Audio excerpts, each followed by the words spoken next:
Macam.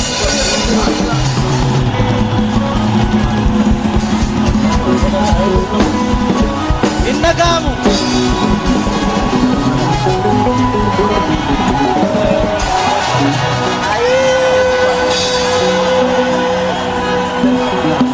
Jirtu. Ijoolleen Booranaa jirtu. Ijoolleen Wallaggaa jirtu. Ijoolleen Arsii jirtu. Ijoolleen Tuulamaa jirtu. Ijoolleen Maccaa jirtu. Eessa jirtu? Boolee jirra jedha eessa jirtu? Boolee jirra jedha eessa jirtu?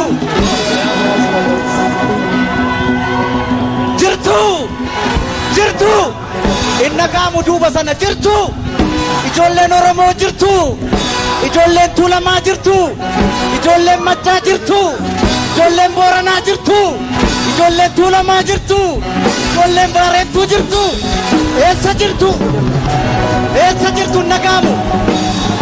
Boolee jirra jedha eessa jirtu?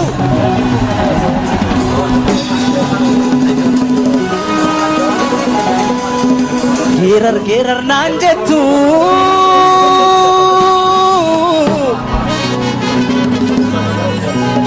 Geerar naan jettu meeka'ee taleeluure. Badi naan jettu meeka'ee qajeeluure. Ani maalan geeraraa tanoo yaada yeelala. Dhiirri geerareen quufne hidhaa qaallitti jira. Dhiirri geerareen quufne hidhaa qiliinxoo jira. Dhiirri geerareen quufne hidhaa karchallee jira. Karchallee amboo jira. Anoo maalan geeraraa tanoo yaada yeelala. Tanoo yaada yeelala. Ya ijoollee banneen rakaa. Ya ijoollee banneen rakaa gurra abbaa ganneen rakaa. Oromoon maalum godheree maalum gochuu dideree. Yaallee hamma dandeenyu.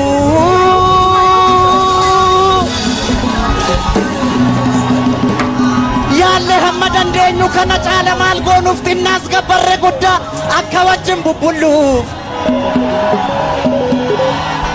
Yaallee hamma dandeenyu kana caala maal goonuuf xinnaas gabbarre guddaa akka wajjin bubbulluuf.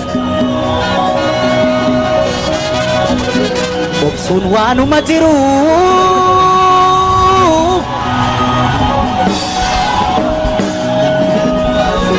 Obsuun waanuma jiru. Obsine amma obsa erga sodaa fakkaate ka'een ishiitti cabsa. Nan dhoowwiinaa nan dhaqaa iddoo yartuun nu nyaarte amma isheen geessu laala akka lamuu nu nyaarret biyyeetti ishii dabala. Ya ijoollee biyya kooti. Ya ijoollee biyya kooti. Hundumtuu naadhoo kooti. Hundumtuu naadhoo kooti.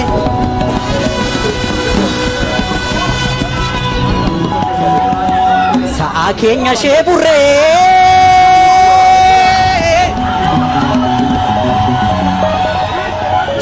Keenya ishee burree ishee ribbiif kennine gaadi'anii elmatu elmatan baramee qanuuf galchuu didan malee. Yoon beekne dubbii keessaa akka ramacii ibiddaa irra keessa dibanii nu gubuuf ayyikka yaadan rabbuma.